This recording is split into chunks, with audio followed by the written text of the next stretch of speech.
Bienvenue à la réunion d'ouverture du débat public sur la sixième édition du Plan national de gestion des matières et déchets radioactifs qui va se tenir jusqu'au 10 février prochain. Quelques rappels pour commencer cette rencontre. Merci de vous renommer et de préciser votre nom, prénom et si possible votre statut, étudiant, citoyen, élu, syndicat, membre d'une association. Merci également d'éteindre vos micros lorsque vous n'intervenez pas afin de ne pas perturber la réunion et de nous permettre effectivement de nous entendre. Et je vous demande aussi de respecter les participants et leur prise de parole et de veiller à s'écouter les uns les autres. Sans plus tarder, je donne la parole à Julie Dumont, la présidente du débat public, qui va lancer un petit brise-glace et ensuite présenter le déroulé de la soirée. Julie Dumont. Donc, bonjour à tous, ravi de vous accueillir sur cette première rencontre. Voilà, on est en train de dépasser la barre des 100 participants et vous étiez 278 à être inscrits. Donc, ce que je vais vous proposer, bien, on va vous lancer des petits sondages, hein, deux petits sondages qui vont faire office de brise-glace et surtout qui vont nous permettre de mieux comprendre qui est là ce soir et du coup d'adapter au mieux notre propos. Donc, en régie, voilà. Donc, seuls les participants participent, mon équipe ne participera pas. Voilà, donc on vous laisse le temps de répondre à ce petit sondage, hein, savoir où vous habitez et à quel titre surtout vous participez à ce webinaire. Est-ce que vous êtes juste intéressé? Est-ce que vous êtes vraiment dans ce milieu? Est-ce que vous êtes membre d'un syndicat, représentant d'une collectivité, élu local, etc., etc., ce qui nous permettra de mieux comprendre la composition du groupe ce soir. Voilà. Et suite à ces premières petites questions qui concernent là plus votre personne et qui vous êtes, vous avez un petit quiz qui vous permettra de commencer à rentrer dans notre sujet avec une première question qui est chargé de la rédaction du PNG-MDR? Est-ce qu'il s'agit du président de la République, de la Direction générale de l'énergie et du climat ou de l'autorité de sûreté nucléaire et de radioprotection? Voilà. Qui rédige ce plan national de gestion des matières et déchets radioactifs? Et ensuite, une deuxième petite question quiz qui est quel est le premier secteur de production de déchets nucléaires? Est-ce que c'est l'industrie électronucléaire? Est-ce que c'est la recherche, la défense ou la médecine? Voilà, puis quand vous avez tout rempli, donc pour ceux qui ne verraient pas, hein, on peut faire défiler, hein, ce petit quiz pour pouvoir répondre à toutes les questions avec une barre qui se situe sur la droite. Et à la question de Monsieur Blavette, oui, le goodies à gagner pour ceux qui répondent bien, c'est le DMO du maître, le dossier du maître d'ouvrage Imprimé. version imprimée. Ah ben Voilà. merci beaucoup vraiment. Et un sac de la CNDP pour pouvoir porter votre démo avec vous Voilà. lorsque vous vous déplacez. Merci Guillaume Blavette pour cette question. Donc, on va attendre. Alors, voilà, dans le chat, hein, pour ceux qui l'ont ouvert, donc le chat, on l'ouvre tout simplement en bas, hein, sur votre écran. Vous avez un petit logo chat ou des fois ça s'appelle conversation. Vous pouvez voir ce qui se dit. Et donc là, les modérateurs vous expliquent comment vous renommer. Voilà, en passant la souris sur votre petite vignette, cliquant sur les trois petits points, cliquez sur ce renommer et ensuite vous tapez prénom, nom et structure le cas échéant. Et ensuite, vous validez en tapant sur modifier. Bon, c'est un peu technique sur le départ. Après, vous allez voir, ça va être beaucoup plus. On apprend à faire connaissance avec Zoom pour ceux qui ne connaissent pas l'outil. Alors, je ne sais pas où on en est du quiz. Est-ce que les réponses sont déjà arrivées ou pas encore?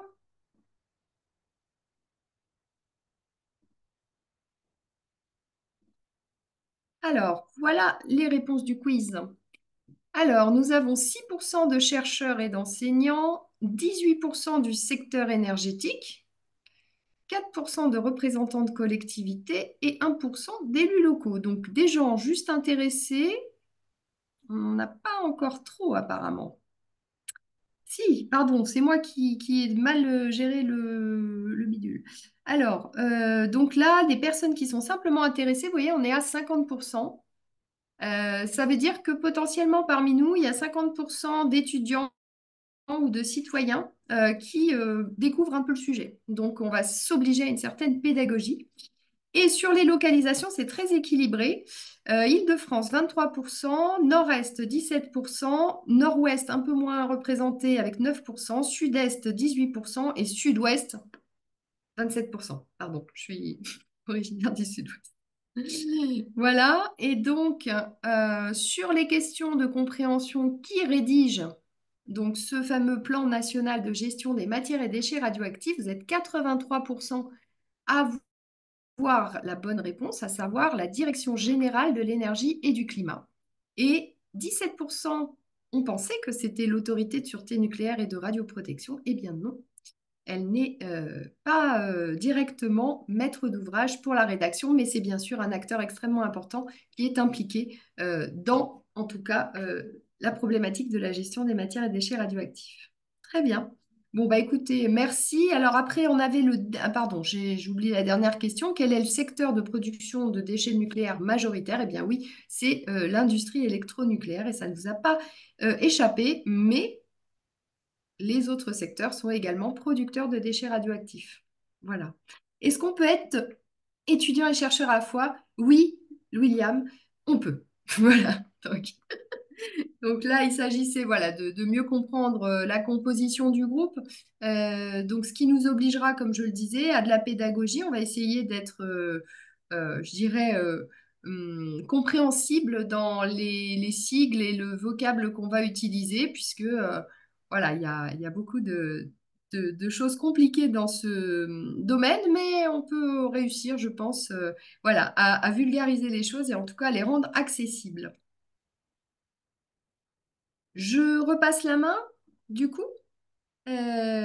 Alors, je vais peut-être présenter, si je dois le présenter, le programme de la soirée, pardon, excusez-moi, pas au point. Donc, ce soir, on va avoir une petite introduction sur notamment la Commission nationale du débat public euh, qui sera réalisée par Marc Papinuti, notre président donc de la CNDP. Je présenterai ensuite les enjeux du débat public sur la rédaction du nouveau PNGMDR, donc Plan national de gestion des matières et déchets radioactifs. Toute l'équipe du débat va pouvoir du coup se présenter à vous en vous présentant les modalités de ce débat public, c'est-à-dire comment on peut participer, toutes les réunions, les rencontres en ligne, tout ce qui va se passer pendant ce débat public qui va durer 4 mois. Ensuite, nous aurons la DGEC, donc qui est rédacteur et qui porte ce dossier, qui viendra présenter justement le PNGMDR et ses ambitions. Et ensuite, nous aurons le plaisir d'accueillir des membres du panel citoyen. Alors, le panel vous sera présenté, mais en gros, nous avons tiré au sort une vingtaine de citoyens qui ont participé d'ores et déjà à un week-end de travail autour de notre sujet et qui va présenter ses premiers travaux. Voilà, et ensuite, nous aurons un travail en atelier, c'est-à-dire tous ensemble, dans des petites salles, on sera répartis en groupes, groupes aléatoires. Donc, ne vous étonnez pas, entre guillemets, on affecte de manière aléatoire les sujets. Et l'idée, ce sera de voir toutes les questions qui se posent autour des thématiques du débat. Donc, on fera ce qu'on appelle une questions, à savoir une discussion composée uniquement de questions. Mais on reviendra sur ces consignes un petit peu plus tard. Donc, je vais laisser la parole à Marc Papinuti pour nous présenter la CNDP. Bonjour à toutes et tous, merci d'être là et c'est un moment important pour nous puisque effectivement on va lancer le débat. Je voulais juste présenter en quelques mots la CNDP. Bon, la CNDP, c'est la Commission nationale du débat public, c'est une autorité indépendante. Notre rôle premier, c'est de garantir le droit à l'information et la participation de toutes les personnes aux décisions qui concernent l'environnement. C'est important, c'est pour ça qu'on essaiera d'atteindre, et tout à l'heure Julie va redécrire tout ça, Dumont, la présidente, va d'atteindre toutes les personnes qui pourraient être intéressées. Je répète souvent, les débats publics ne sont pas des référendums, pardon, ni des votes. Leur rôle, c'est de rendre compte de l'ensemble des positions exprimées. Ce sera un travail réalisé par l'équipe qui vous sera présenté un petit peu plus tard. Transparent suivant. Alors, nous, notre mission à la CNDP, c'est on organise des débats et des concertations sur des projets qui ont un fort impact environnemental ou socio-économique. On apporte des expertises sur ces questions. On peut émettre aussi des avis, des recommandations, toujours sur la participation du public. Transparent suivant. Et alors, le travail se fait, ça c'est un des points les plus importants, sur la base de 6 valeurs qui sont celles de la CNDP, des garants et des membres des CPDP. En tout premier lieu, comme valeur, l'indépendance, c'est-à-dire que nous sommes indépendants des parties prenantes, mais aussi du gouvernement et de l'État. Nous sommes neutres, c'est-à-dire on ne prendra pas de position sur le projet ou sur le plan programme. Nous sommes transparents, alors ça c'est un point important, c'est-à-dire que nous allons faire tout notre possible pour rendre le travail exigence d'avoir toutes les informations qui pourraient manquer. Et vous verrez, c'est des sujets un peu techniques, il faut aussi rendre les choses lisibles. Nous avons aussi la valeur de l'argumentation, c'est-à-dire qu'on va rechercher les argumentations, pas 50 voix pour ou 10 voix contre, non, c'est 50 argumentations.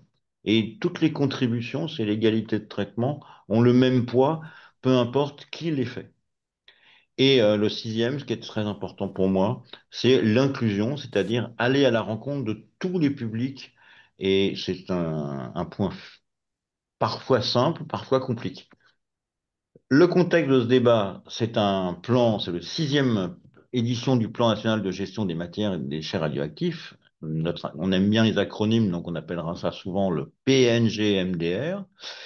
Il est renouvelé tous les 5 ans, donc là on est en train de préparer la période 2027-2031. Nous avons été saisis début décembre 2024 pour son actualisation.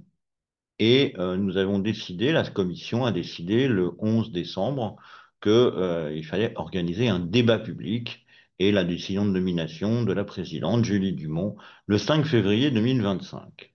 Voilà, je pense que c'est maintenant à Julie de reprendre la main. Tout à fait, merci Marc pour cette entrée en matière. Écoutez, moi je ne vais pas être très longue, je vais simplement rappeler que pour préparer ce débat, depuis février, eh bien, nous avons constitué une équipe et nous avons rencontré 154 acteurs pour réussir à comprendre exactement de quoi on parlait. Moi je le précise, moi et certains membres de mon équipe, nous ne connaissions pas le sujet. Voilà, le principe des débats publics, c'est aussi que les membres des commissions particulières de débat public sont des personnes de la société civile. Et donc, on a découvert ce sujet, on a fait nos entretiens, et à l'issue de ces entretiens, on a défini qu'il y avait des enjeux forts sur ce débat public. Il y avait d'abord une nécessité d'adapter le débat aux différents publics. Marc l'a souligné, on recherche l'inclusion, on recherche les publics les plus éloignés de la concertation pour essayer justement de recueillir les avis de tous et de toutes.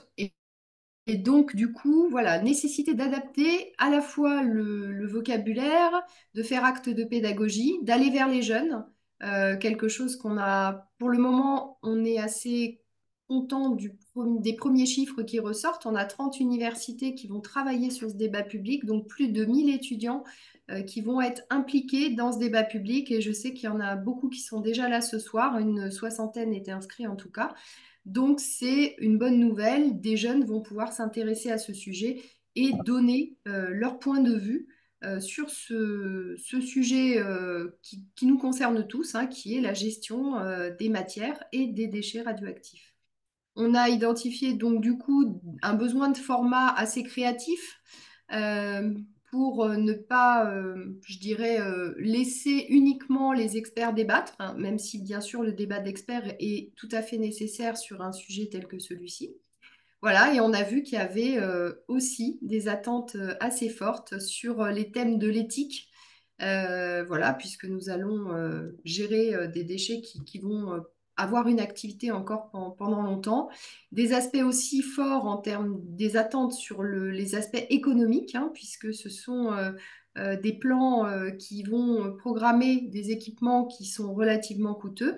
Et puis des enjeux territoriaux, puisque ces équipements, bien sûr, ne sont pas hors sol, ils sont sur les territoires et ils vont immanquablement impacter les territoires de plusieurs façons. Voilà, donc on sait qu'il y a aussi des attentes sur ces sujets-là. Voilà, je m'arrêterai là pour les enjeux de ce débat. Et je crois que nous allons passer la parole à toute l'équipe. Voilà, donc vous allez voir défiler toutes les personnes qui composent cette belle équipe et qui vont vous présenter en fait les, euh, les modalités que nous avons retenues. Donc, c'est-à-dire à l'aune des enjeux que je viens de vous présenter, on s'est dit, bon, bah voilà, on va faire ça pendant ce débat. Et donc, là, on va vous présenter tout de suite les webinaires et les ateliers. Bonjour à tous, je vais prendre la parole Julie. Alors Claire Morand, je vais vous présenter pourquoi on a choisi ces différents thèmes pour les webinaires et les ateliers. Et ensuite, j'essaierai de vous expliquer de la façon la plus simple possible ces différents thèmes. Donc, on a sélectionné ces thématiques pour plusieurs raisons, hein. Tout d'abord, à l'issue des entretiens avec les plus de 150 acteurs, ces thèmes leur ont paru très importants. Donc, on les a gardés en tête, mais on les a également choisis parce que certains présentent des évolutions par rapport au 5e PNGMDR, mais aussi parce qu'ils peuvent susciter la curiosité du grand public et parce qu'ils méritent également d'être traités collectivement. Bien évidemment, le débat ne se limite pas à ces thèmes, c'est-à-dire que si vous avez d'autres sujets qui vous intéressent, n'hésitez pas à poser des questions sur ces sujets-là ou à vous exprimer sur la plateforme participative ou durant les webinaires. Donc, dans le cadre des webinaires, 7 thèmes vont être abordés. Le premier webinaire a lieu la semaine prochaine, mardi prochain. Il portera plus spécifiquement sur l'impact des orientations politiques et énergétiques sur le plan. Le deuxième webinaire, lui, portera sur les déchets de très faible activité. Ce sont des déchets qui sont peu radioactifs. Ils sont majoritairement issus du démantèlement, c'est-à-dire de la déconstruction des centrales nucléaires. Et aujourd'hui, leur volume est en augmentation. Compte tenu de cette augmentation, on se pose la question de leur gestion. Est-ce qu'il faut les stocker? Est-ce qu'il faut permettre leur réutilisation? Dans quelles conditions? En novembre, nous aurons toujours le mardi, je crois, un premier webinaire, premier mardi de novembre, qui permettra de comprendre la différence entre une matière et un déchet radioactif. Et il portera également sur les impacts de cette classification sur les installations de gestion existantes ou en projet. Ensuite, on aura un webinaire sur les coûts et le financement de la gestion des déchets radioactifs. Le 18 novembre, nous vous proposons un webinaire qui permettra d'aborder les différentes solutions et les difficultés qui sont liées à la gestion des déchets de faible activité à vie longue. Alors, les déchets de faible activité à vie longue, ce sont des déchets qui sont faiblement radioactifs, mais pour une durée qui peut aller jusqu'à quelques dizaines de milliers d'années. Cette catégorie de déchets, elle regroupe des déchets qui sont très variés. Ils ont des caractéristiques variées, des origines diverses. Certains proviennent d'anciennes centrales nucléaires, d'autres du monde de l'industrie. Donc, il y a des solutions qui sont à l'étude pour l'instant. Et les 2 derniers webinaires, ils porteront sur le projet CIGEO, qui est un projet d'enfouissement à 500 mètres de profondeur des déchets les plus radioactifs. Si le projet CIGEO est autorisé, il est prévu qu'il démarre par une phase industrielle pilote, c'est-à-dire une phase qu'on pourrait qualifier plus simplement de phase de test et de vérification. Et le webinaire du 25 novembre invitera les participants à exprimer leurs attentes sur cette phase, tandis que début décembre, il y aura un autre webinaire sur CIGEO qui permettra de présenter les travaux menés jusqu'alors sur les alternatives et les solutions complémentaires au projet et de réfléchir à ceux à poursuivre en parallèle de la phase industrielle pilote. Maintenant, je vais laisser Georgette Péjou présenter les ateliers. Merci Claire. Bonjour à toutes et à tous. Alors, à ces webinaires numériques et accessibles à tous, vont s'ajouter des rencontres en présentiel avec 5 ateliers sur des sujets spécifiques. Alors, tout d'abord, un atelier sur le thème émergent des déchets médicaux radioactifs. En effet, l'augmentation des traitements contre le cancer, les diagnostics de plus en plus précoces, nous amène aujourd'hui à nous intéresser à cette filière toute particulière et pas comme les autres finalement. Alors, cela va concerner le milieu hospitalier, bien sûr, mais également les patients ainsi que la filière conventionnelle des déchets collectifs. Alors, cet atelier aura lieu le 16 janvier 2026 à la Maison de la Médecine. Enfin, nous allons privilégier une approche très locale avec 4 ateliers prévus sur des territoires qui sont impactés évidemment par l'implantation des installations de traitement des déchets radioactifs, puisque c'est le thème de notre débat. Alors, dans ce cadre, nous nous interrogerons sur comment les dynamiques spatiales de ces territoires se transforment, s'adaptent face aux enjeux socio-économiques, logement, emploi, services, mais également les impacts sur les transports, la santé, la sécurité, le paysage. Enfin, en partenariat avec les petits locaux, nous irons donc sur des sites dans la Manche, à Soulaine, dans l'Allier, à Cadarache. Vous aurez les dates un peu plus tard. D'ores et déjà, notez qu'un webinaire de restitution de ces 4 ateliers locaux sera prévu. Enfin, pour terminer, notez également la réunion de clôture de ce débat qui aura lieu le 20 février 2026. Merci. Je passe la parole ensuite. Donc, bonjour, Véronique Morel. Je vais maintenant vous parler du travail du groupe citoyen. Donc, nous avons réuni un groupe de citoyens, 10 femmes et 10 hommes d'âge et de formation variées venant de toute la France, qui ont été appelés par téléphone, recrutés comme cela par hasard, en respectant des critères de diversité. L'idée, c'est de constituer un groupe eh bien, complètement varié de personnes très ordinaires, des gens de tous les jours, profanes sur les sujets du nucléaire, qui n'y connaissent pas grand-chose, comme en fait la plupart des citoyens, et de montrer qu'un tel groupe peut produire des contributions intéressantes dans un débat public, et très intéressantes.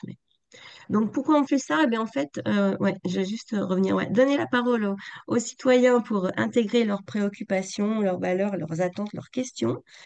Éclairer les choix publics, apporter un regard complémentaire, hein, c'est ce qu'on disait en intro. Bien sûr, il y a des arguments techniques, économiques, scientifiques, mais il y a également les arguments et les questions du grand public qui doivent prendre une part et trouver une place dans ce débat public.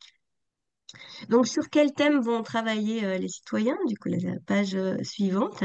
Nous les avons déjà réunis une première fois fin septembre pour un week-end de travail et d'interconnaissance. Ils ont produit une première contribution qui est disponible sur le site du débat depuis vendredi dernier, un guide de lecture et d'étonnement sur le dossier du projet et la présentation du plan. Donc, trois d'entre eux viendront témoigner d'ailleurs tout à l'heure et nous raconter cela et ce travail. Nous allons les faire travailler en deuxième thème sur la question de la thématique des coûts et du financement du plan de gestion des matières et déchets. Nous les avons également lancés sur une enquête citoyenne pour interroger leur entourage, leurs collègues, leurs amis sur des ressentis, des questions, des avis, des arguments sur ce sujet. Et finalement, dans un dernier temps, nous les réunirons une deuxième fois en présentiel. Le reste des travaux se fera en partie en webinaire. Nous les réunirons une deuxième fois pour parler de l'éthique, de la mémoire et de la gouvernance du plan et pour qu'ils puissent contribuer à donner des idées sur l'engagement des citoyens dans un tel plan, sous quelle forme et avec quels moyens l'engagement des citoyens peut être effectif et peut être pris en compte. Voilà pour le panel, le groupe citoyen. La parole est maintenant à Luc Martin pour parler de la plateforme participative et des cahiers d'acteurs. Oui, bonjour à tous. Bonjour à tous et bonjour à toutes. Effectivement, une plateforme participative a été mise en place pour vous permettre de poser toutes vos questions et de faire également vos commentaires.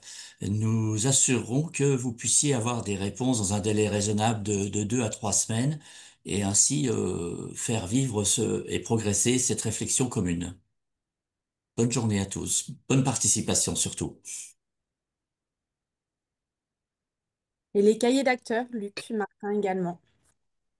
Alors, les cahiers d'acteurs, c'est une invitation à l'ensemble des organisations publiques et privées, les collectivités territoriales, les associations, on leur propose de rédiger un cahier d'acteurs dans un document qui sera mis en valeur sur le site Internet et qui sera mis en commun et qui nourrira notre bilan de ce débat. Merci Luc Martin. On va passer maintenant la parole à Alexis Gessler-Roblin pour une présentation sur l'enseignement supérieur.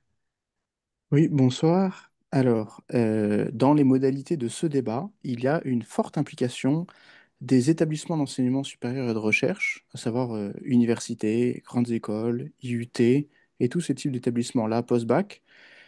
Et c'est un fait assez rare que ça atteigne ces dimensions-là dans un débat public. Donc, il y aura plus de 1000 étudiants qui vont être mobilisés et appelés à contribuer à différentes manières dans ce débat. Il y a 6 formats d'ateliers qui ont été proposés. Euh, un format autour de l'analyse de controverses, structuré autour des 9 différents thèmes que l'on a déjà pu voir, une proposition d'atelier d'avis et de recommandations au pouvoir public, une proposition d'enquête libre, bien sûr, le cadre académique faisant que tout professeur voulant accompagner ses étudiants sur une enquête peut le faire, tant que ça représente une contribution au débat, des ateliers de questionnement sur des dimensions éthiques, des ateliers qui cherchent à produire des rapports d'étonnement par rapport à certaines thématiques et des ateliers autour de jeux sérieux ou serious game qui sont, enfin, suivant une méthode déjà essayée par plusieurs acteurs du domaine et qui a déjà été testée en France et à l'international autour de la complexité des différents scénarios de gestion de déchets radioactifs. Alors voilà, il y a 31 universités ou établissements d'enseignement supérieur qui sont inscrits et répartis sur toute la métropole. Je crois qu'en métropole, il n'y a pas de région qui en est exclue, et venant de différentes filières. Des filières d'ingénieurs, par exemple, les écoles des mines sont assez mobilisées, des filières d'environnement également, de droit, d'urbanisme, de géographie, de sciences sociales, de sciences politiques, des aspects plus techniques en IUT, des filières de génie civil et de génie nucléaire. Et je passe maintenant la parole à Marie-Céline. Merci beaucoup, bonsoir. Sur donc ce débat, on cherche à toucher tous les publics et donc on a cherché aussi des formats qui pouvaient être un peu différents justement pour communiquer et travailler sur ces questions. Et parmi ces formats différents, notamment, on va vous proposer un tribunal pour les générations futures. Alors qu'est-ce que c'est? Une modalité qui est en présentiel, qui est organisée un peu sous la forme d'une conférence débat qui qui joue un procès fictif. Et donc, un des objectifs, en effet, c'est de pouvoir débattre de tout, les sujets qui nous animent autour de la gestion et du traitement des déchets radioactifs et des matières, et de susciter un débat démocratique. Il est organisé en partenariat avec Ouzbek Erika. Si vous avez envie de voir un peu ce que ça donne, vous pouvez aller consulter notamment leur compte sur YouTube. Et donc, sur le principe, on va avoir la reconstitution d'une cour avec en effet un président, un avocat, un procureur, etc. L'événement sera animé par des journalistes et fera intervenir des témoins en qualité d'experts, de chercheurs. Et à la fin, un verdict sera rendu dans l'intérêt des générations futures par un jury qui sera tiré au sort parmi le public. On est en train de caler les dates et le lieu. On vous avertira dès qu'on a calé tout ça. Sur justement les moyens de consulter ce qui se passe en termes d'événements et de suivre le débat. Vous avez plusieurs ressources ou sources d'informations que vous pouvez mobiliser déjà. Vous avez le site internet du débat. Son adresse vous a été remise dans le chat, donc n'hésitez pas là-dessus. Vous allez tout trouver, y compris les événements et les ressources documentaires qui vont vous permettre, selon vos sujets de prédilection, et bien justement, de trouver de la littérature qu'on vous a sélectionnée. Une newsletter à laquelle vous pouvez vous abonner, qui va paraître 1 à 2 fois par mois. On a déjà près de 600 abonnés. Donc cette newsletter aussi va vous permettre de vous tenir au courant, tout comme les réseaux sociaux.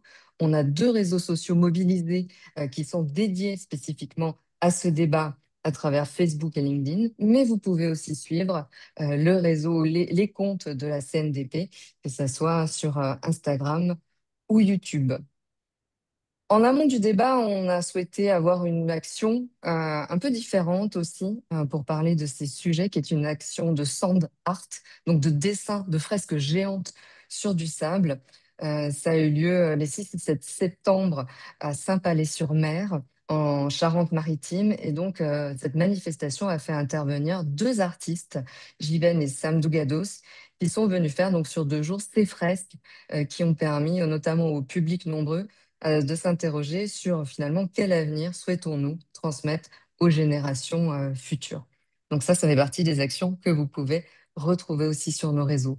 Et bien sûr, tout au long des débats, il y aura des articles de vulgarisation scientifique, notamment à travers le magazine Futur, qui est le magazine d'Ouzbek Erika, et puis des vidéos de vulgarisation scientifique sur la chaîne YouTube d'Ozo Causé.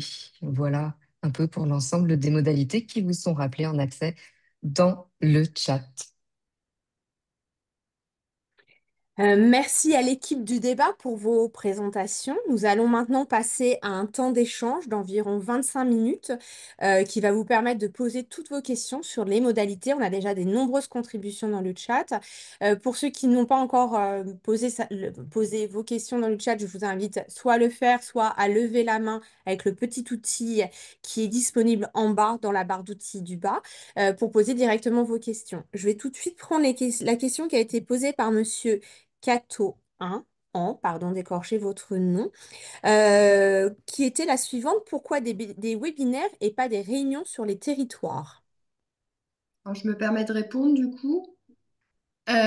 On a les deux en fait, on a les deux modalités. La difficulté d'un débat national, hein, c'est celle-là, c'est qu'il faut être à la fois sur les territoires et en même temps être accessible à tous, permettre à chacun de participer même s'il est éloigné des moyens de mobilité. Donc on a à la fois du webinaire pour s'informer où bien entendu on fera intervenir un certain nombre d'acteurs qui sont directement en charge de la gestion des matières et des déchets radioactifs. Et par ailleurs, on a cette série d'ateliers donc il n'y en a que 4, hein, mais ils sont sur les territoires. Ils sont répartis partout en France, hein. On a le Grand Est, le Sud-Est, l'Ouest qui sont représentés. De manière à aller sur les territoires, discuter de plusieurs sujets. Je réponds à plusieurs questions en même temps, hein. Je n'ai pas pu suivre tout le chat parce que ça va à une vitesse folle. Mais pour autant, on y abordera les impacts territoriaux, les impacts sanitaires. J'ai vu qu'il y avait une question sur les impacts sanitaires. Bien entendu, ce sera traité à cette occasion. Et par ailleurs, pour répondre là aussi à d'autres questions qui ont été posées, il faut savoir que les sujets que nous avons sélectionnés, ce sont des sujets qui ressortaient à la fois d'une note de la SNR, donc de l'Autorité de sûreté nucléaire et de radioprotection.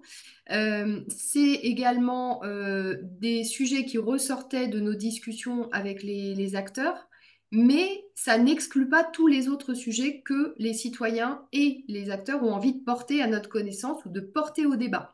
Voilà, donc s'il y a effectivement des sujets qui sont moins abordés ou qui sont plus techniques, j'ai vu une question notamment sur l'inventaire de référence et l'inventaire complémentaire. Là, on rentre déjà beaucoup dans la technique, mais ce sont évidemment des sujets. Julie Dumont, on ne t'entend plus. Tu as coupé ton micro. Mais non, j'ai rien touché. Alors, je ne sais pas qui coupe mon micro, mais bon, c'est pas grave. Donc, j'espère que j'ai été entendue au moins sur la fin de ce que j'ai dit, mais je m'en Oui, justement sur ce que tu dis, il y avait une question qui était liée à pourquoi aucun webinaire sur les déchets de haute activité? Alors, les déchets de haute activité aujourd'hui sont entreposés dans différents sites, souvent en proximité des installations ou directement à La Hague. Leur destination finale pour les déchets haute activité, c'est CIGEO. Donc, on a 2 webinaires hein, qui sont consacrés à CIGEO. L'un qui abordera plus spécifiquement la question des alternatives, donc de la manière dont on pourrait potentiellement gérer différemment ces déchets, et un autre qui concerne plus spécifiquement la phase industrielle pilote, donc c'est-à-dire la phase pendant laquelle on va regarder ce qui se passe, faire des tests Et donc, ce qu'on en attend de cette phase industrielle pilote, quels sont les critères sur lesquels on peut juger qu'on a atteint des objectifs en matière de gestion durable, en tout cas de ces déchets. Voilà, donc on n'a pas évacué le sujet, hein. Bien sûr, les hautes activités et moyennes activités vie longue seront traitées dans le cadre des webinaires CIGEO. Et comme je le disais, sont des sujets qu'on pourra porter au débat. Vous avez la plateforme participative qui permet d'aborder ces sujets et de les porter au débat de manière publique et de poser toutes les questions également sur cette plateforme. Est-ce qu'il y a d'autres questions? Nous avons encore une vingtaine de minutes ensemble pour répondre à vos questions sur les modalités. Est-ce qu'il y a des gens qui souhaitent lever la main, poser des questions en direct? Alors, Alors moi, j'ai des questions dans le chat. Là, j'en vois une qui est intéressante, enfin, qui est intéressante. Je ne veux pas faire de sélection des questions, mais qui revient régulièrement dans les débats. C'est la question, est-ce qu'on a une cellule de vérification des propos sur la désinformation? C'est-à-dire, alors, on peut donner beaucoup de noms à ce type de pratique, hein, le fact-checking, pour utiliser un anglicisme bien inaccessible. Sinon, est-ce qu'on vérifie les données? Alors, on a aujourd'hui testé plusieurs solutions sur plein de débats publics. Il y a eu des vérifications en direct, ce qui est très compliqué parce que sur des sujets aussi complexes, en fait, la vérification, elle n'est pas instantanée. C'est très difficile de la faire de manière instantanée. Donc là, non, il n'y aura pas sur ce débat. Par contre, on pourra revenir sur des éléments en différé. Voilà. Pour l'instant, on n'a pas trop d'idées de ce que ça va donner. On a des modalités de webinaire où là, si des erreurs sont commises ou il y a de la désinformation sur certains acteurs, et bien entendu, les autres pourront réagir en le disant. Mais pour l'instant, on n'est pas du tout sur une cellule de fact-checking. Ça a été testé, c'est compliqué à mettre en œuvre et sur ce débat spécifiquement, on n'a pas souhaité le faire. merci Julie. On a une question de Guillaume Blavette qui lève la main et qui va prendre la parole. Bonsoir Ouais, Guillaume. merci beaucoup. Bonjour à tous et toutes Voilà. les membres de la CPDP, monsieur le président de la CNDP. Oui, il y a une question là qui est très présente en ce moment. C'est sur la caractérisation de l'uranium appauvri en tant que FAVL ou MAVL si jamais les exploitants ne pouvaient justifier du caractère de matière. C'est un enjeu très important au vu des volumes que ça représente. C'est une réflexion que nous devrions tous et toutes avoir collectivement, puisque ça impliquerait la construction d'installations d'entreposage, voire de stockage. Et donc, ce serait des investissements. Il ne faut pas se voiler la face. On n'est pas sûr, et l'autorité de sûreté nucléaire, la première, qu'on pourra réutiliser toutes ces masses d'uranium. Et ça serait bien qu'on regarde les problèmes en face, même s'ils sont un peu techniques, j'en conviens. Et ça serait génial que le débat public laisse la place à cette question d'actualité depuis un groupe permanent d'experts qui a eu lieu au printemps dernier. Je vous remercie. Alors, Guillaume Blavette rentre déjà dans le vif de sujets qui sont relativement techniques. Je vais essayer, avec mes mots et mes connaissances, de faire une réponse. On a un webinaire qui arrive certes en troisième sur matière et déchets, parce que la plupart d'entre vous peut-être ne savent pas quelle est la distinction qu'on fait entre les deux. Dans les deux cas, effectivement, on est sur des substances qui sont radioactives et qui sont issues souvent de l'électronucléaire, mais pas que. Euh, Qu'est-ce qu'on appelle une matière? La matière, ça va être ce qui va être potentiellement, je dis bien potentiellement, puisqu'aujourd'hui on n'a pas de certitude, réutilisable. C'est-à-dire que ce sont des matières qu'on garde dans la perspective qu'un jour on réussisse réellement à les réutiliser pour pallier justement à de l'approvisionnement en uranium naturel. Aujourd'hui, c'est des technologies qui sont en mode recherche. Il y a eu plusieurs tentatives, hein, notamment de réacteurs à neutrons rapides, mais là, on rentre déjà dans quelque chose de trop complexe. La question qui est posée, c'est effectivement jusqu'à quand on garde ces matières avant de leur trouver une solution ou pas. Si on ne trouve pas de solution, est-ce qu'elles deviennent des déchets? Et si elles deviennent des déchets, qu'est-ce qu'on en fait? Est-ce qu'on les stocke et où?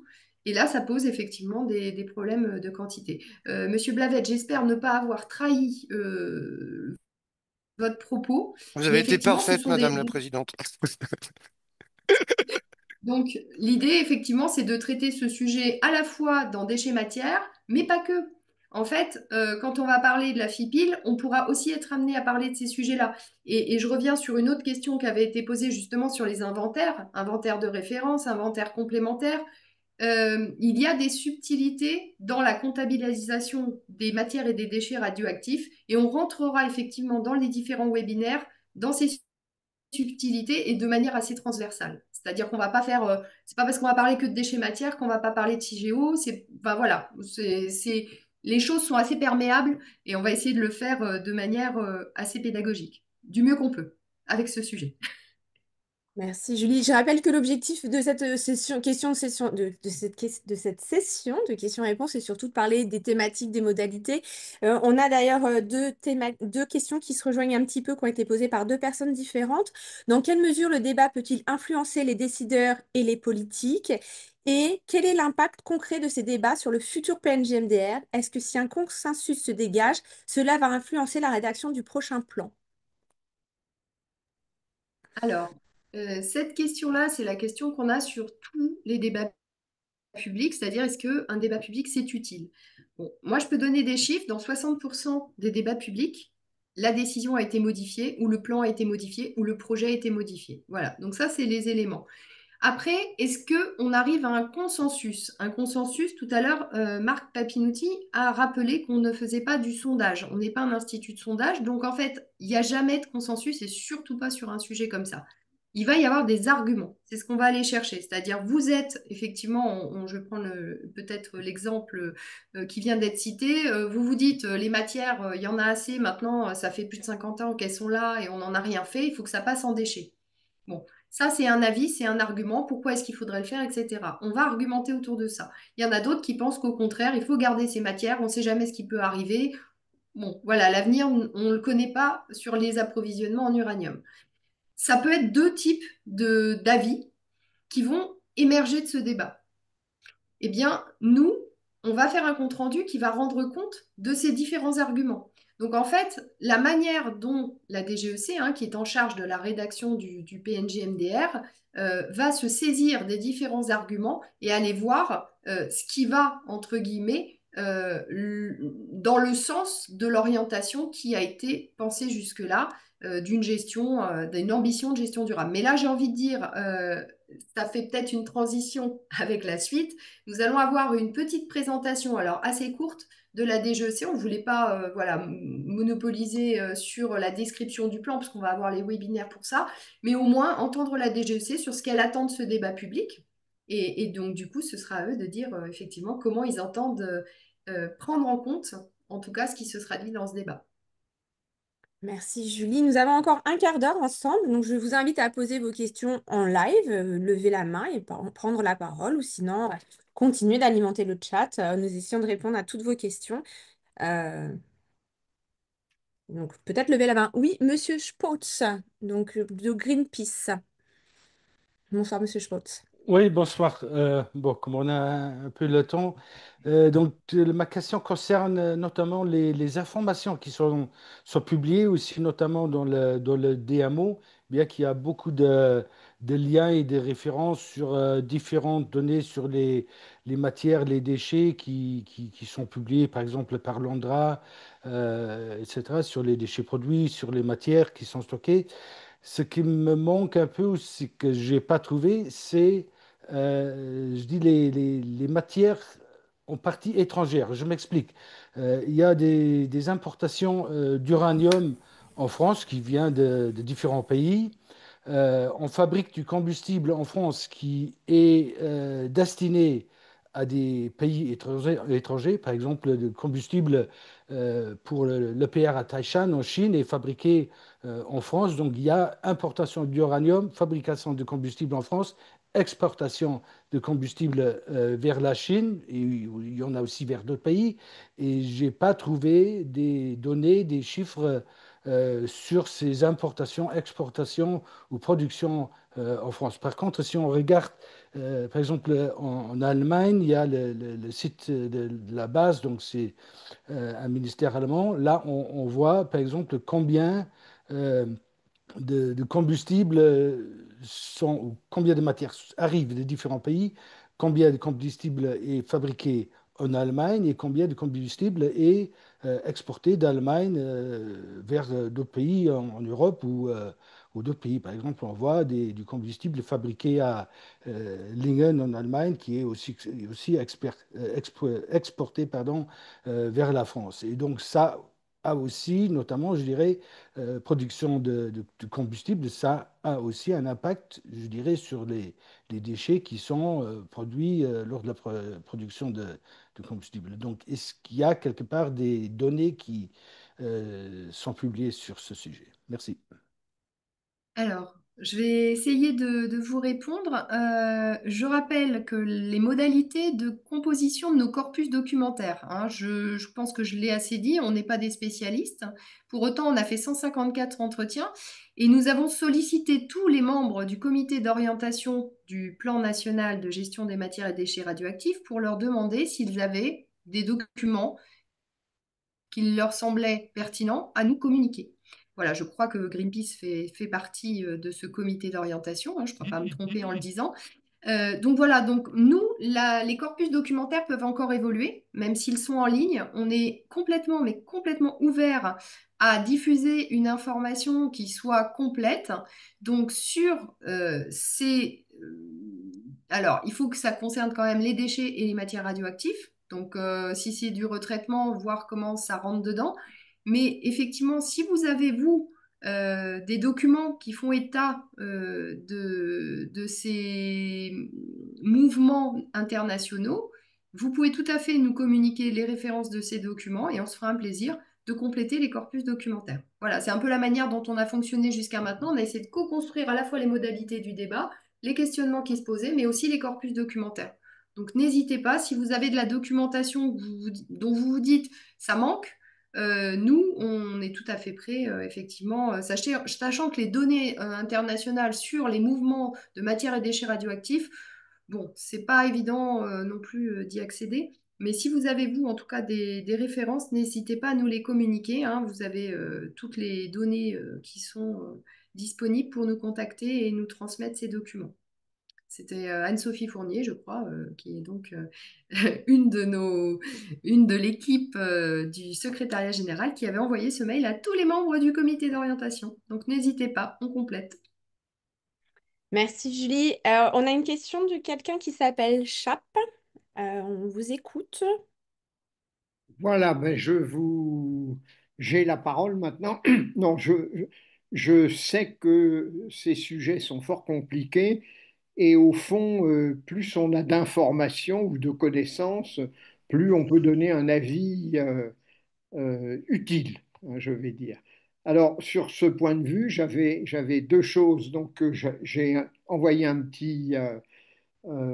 message disant que il serait utile que les gens savent que les déchets que nous avons, c'est-à-dire l'uranium qui n'a pas été brûlé, eh bien, nous avons sur le sol et pas sous le sol quelque chose comme 2000 ans d'indépendance énergétique avec les surgénérateurs. Ça n'est pas assez souvent mentionné parce qu'au moins il faut le savoir. Je ne dis pas qu'il faut le faire, mais il faut au moins le savoir.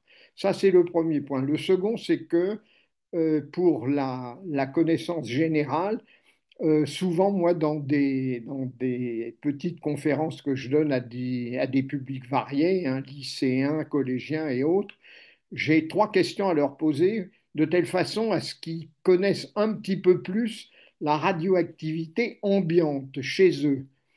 Je ne sais pas si vous me donnez le temps, j'en ai pour 3 minutes peut-être. Je ferai juste un tout petit recadrage, excusez-moi, mais c'est que là, on est censé discuter des modalités. Et là, je pense qu'on est en train de rentrer dans une technicité qui va dépasser justement le niveau d'information dont on a besoin pour les comprendre. Je ne sais pas si c'est très clair ce que je viens de dire, mais en gros, nous avons dans la salle une soixantaine d'étudiants qui ne connaissent pas encore le sujet.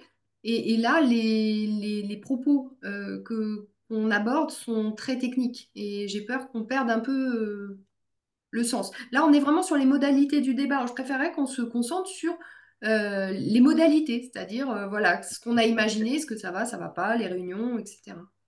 Non, mais je comprends parfaitement votre point de vue, mais savoir, enfin connaître un tout petit peu pour tout un chacun sa radioactivité corporelle ou combien il y a d'atomes d'uranium, enfin de poids d'uranium dans son jardin, ou bien savoir qu'il y a du plutonium dans 1 kilo de terre de jardin, c'est des questions très très générales et qui sont très utiles à connaître. Ça ne va pas déterminer, mais c'est quelque chose qui est dans l'entourage des gens et qui peut les faire prendre conscience de ce qu'est la radioactivité. Parce que le sujet, évidemment, c'est la radioactivité dans toute sa complexité. Merci en tout cas pour cet éclairage. Moi, j'ai pas beaucoup de choses à rajouter, si ce n'est qu'on va essayer, nous, au maximum, hein, de donner de l'information avec l'aide des experts. C'est pas nous qui allons porter cette information, mais en tout cas, on va s'appuyer sur un certain nombre de personnes pour aborder ces sujets. Merci Mais beaucoup dans pour tous la les cas, question des voies du nucléaire, Monsieur Régis Weissrock. Alors, une question sur les modalités, s'il vous plaît. Vous êtes encore nombreux à lever la main. Il nous reste à peu près 7 minutes. Oui, bonsoir. Oui, c'est totalement dans les modalités. On s'associe à ce que Monsieur Jacquemet de la Sven a publié dans le chat. Il demande s'il y aura un fact-checking sur le corpus documentaire, parce que ce sera quand même des documents qui seront publiés sur le site, donc logiquement qui doivent être solide et étayé. Et on se demande si, par exemple, il y aura une relecture systématique de la SNR ou de gens compétents, parce que pour éviter des choses comme on avait vu avec l'IA du débat de budget qui propageait de la désinformation.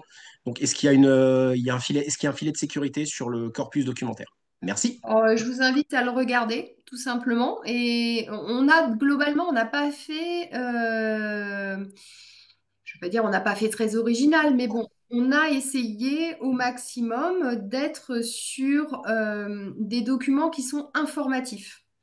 On a des cartographies qui ont été publiées par certains acteurs. On a des publications, des modules pédagogiques de quelques minutes qui expliquent les choses. On a des documents qui sont globalement issus des acteurs en charge, hein. Je pense à l'Andra notamment, donc je ne me vois pas vérifier en long, en large et en travers, en tout cas avec mes Oui. compétences, ce que publie l'Andra. Voilà, L'Andra, ça devrait aller. oui, voilà. Donc, bon, si vous estimez que l'endroit, ça devrait aller, il y a d'autres documents. Je vous invite à les regarder.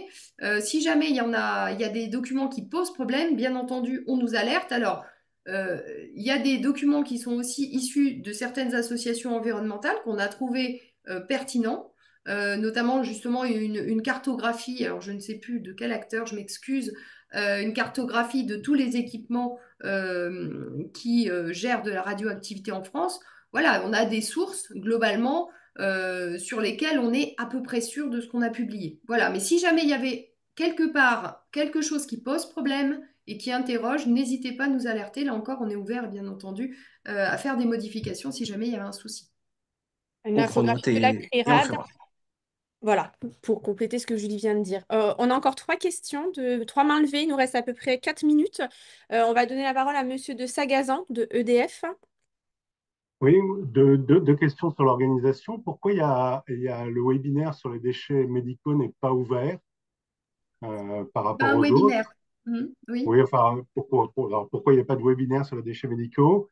Et puis, est-ce qu'on aura à un moment un retour de la DGEC sur les acquis du précédent plan et puis également d'ailleurs les acquis du débat précédent?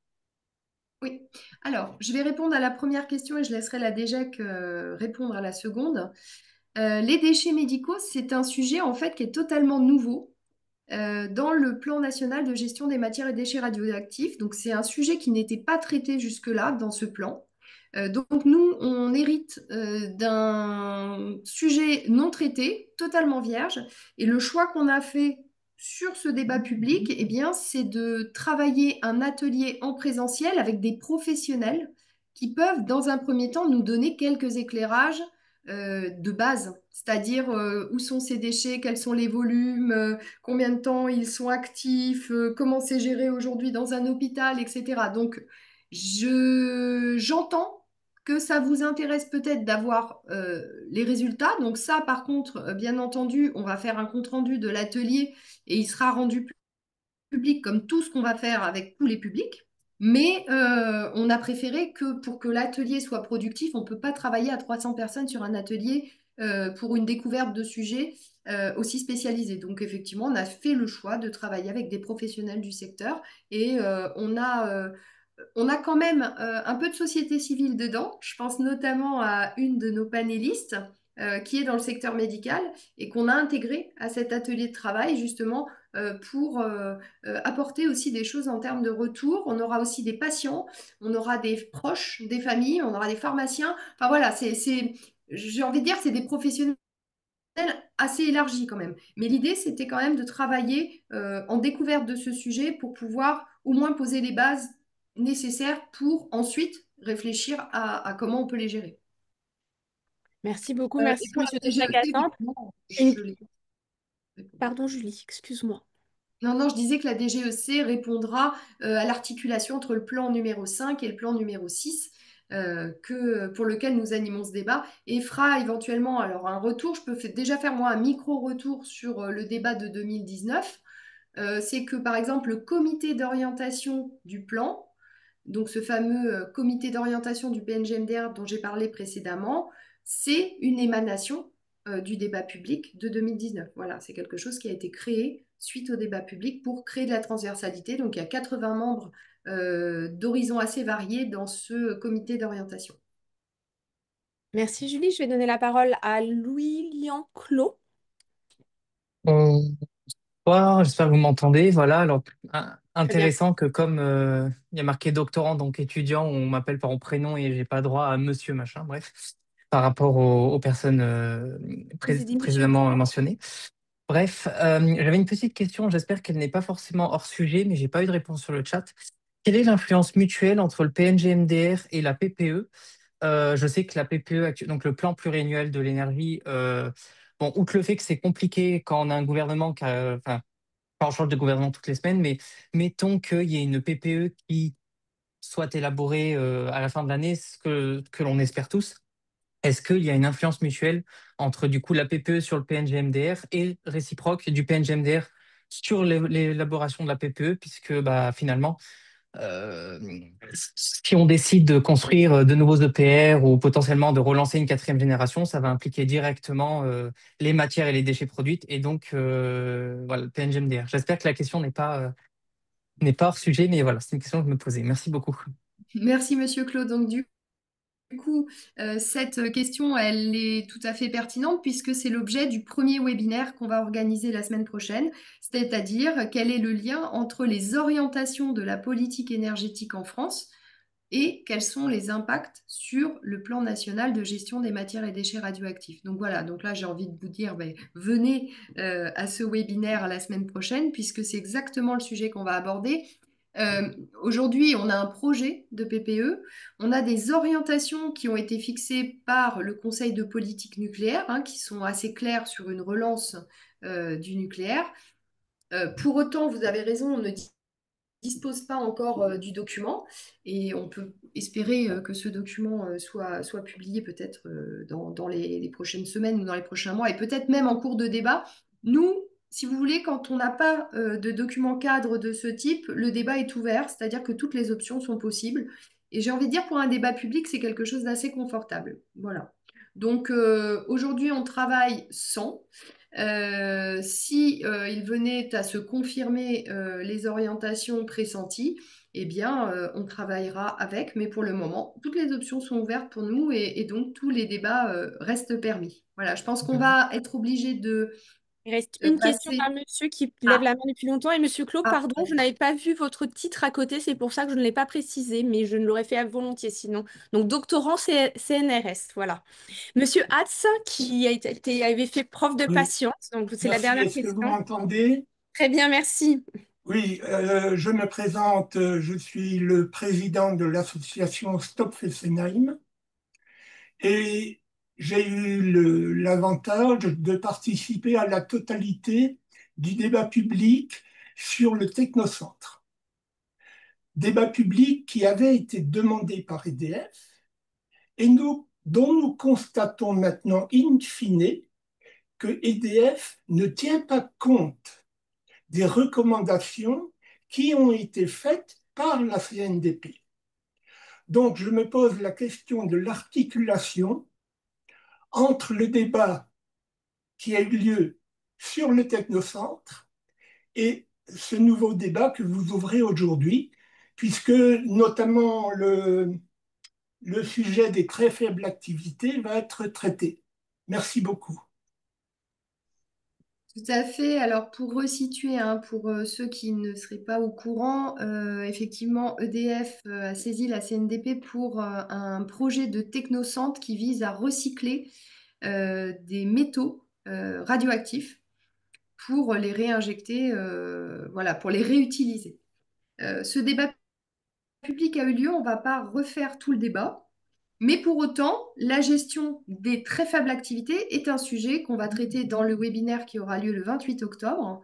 Il sera évidemment tout à fait possible et souhaitable même de réintervenir sur ce qu'on en pense justement de ce recyclage de certaines substances, matières ou déchets qui sont de très faible activité et sur lequel il y a des interrogations. On fera des comparaisons.